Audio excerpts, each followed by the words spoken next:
Switzerland perhaps we always think of in relationship to France or to Germany as quite a closed country. It's surrounded by mountains. It has a very distinct cultural and economic and political climate, rather a protected country. But at the beginning of the century, at the beginning of the 20th century, there was nevertheless a very strong relationship with the cultural movements that were taking place throughout Europe, particularly Symbolism. It's one of Hodler's most important points of reference artistically. So Hodler began his career as a realist painter, extremely talented. Really, he is almost photographically realistic in some of his early work, and we have one very, very beautiful early self-portrait from 1900 which shows you the extent of this talent for illusionistic depiction. But this wasn't enough for him, and through his contact with the Symbolist writers and poets, he came to know Symbolist painting as well, French artists like de Chavannes, for example. And so in the 1890s, he begins his Symbolist work. There was a breakthrough painting called The Night that, when it was shown in Geneva, caused a huge scandal because there's a sort of semi-sexual content to the painting and nude figures that were felt to be indecent and so on. So it was rejected from the public display. And then when it was shown in Paris, it was a huge success. And this was a breakthrough moment for him. He said at one point, "The Night was my first painting." It was the moment where he felt his career had begun. One of the Symbolist aspects of Hodler's work is the role that colour plays and the role that the female figure plays in his work at the beginning of the 20th century. And this is typical of Symbolist painting, really. For example, blue is no longer seen merely as a descriptive colour, but as a colour that has symbolic associations.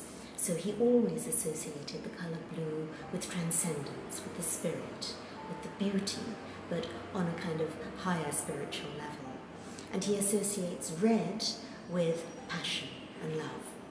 And you see these references to red and to blue running through his painting.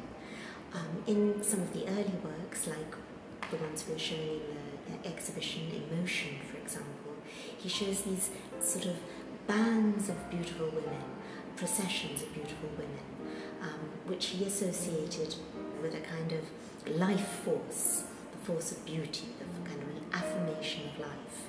For example, in the paintings of women, they're often in flower-strewn meadows. It's eternal spring, eternal summer, whereas the paintings of men are often associated with autumn.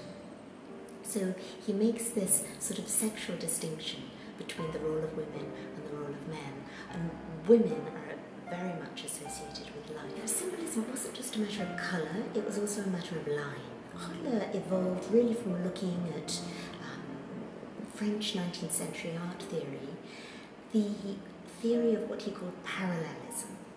And this was to do with the lines, the structure underlying the surface of the world. So, for example, vertical lines signified life and the kind of active principle for him, whereas horizontal lines symbolized death.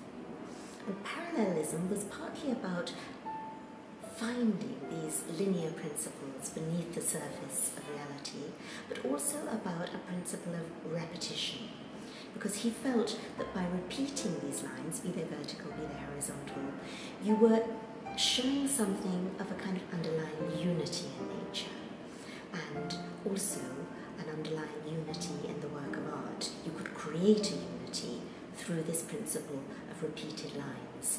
So often you find that Hodler repeats and varies. That's, I would say, his fundamental principle of creation.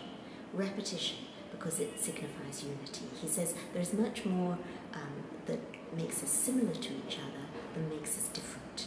And this principle of repetition was a way of showing how the whole of God's creation was related and unified.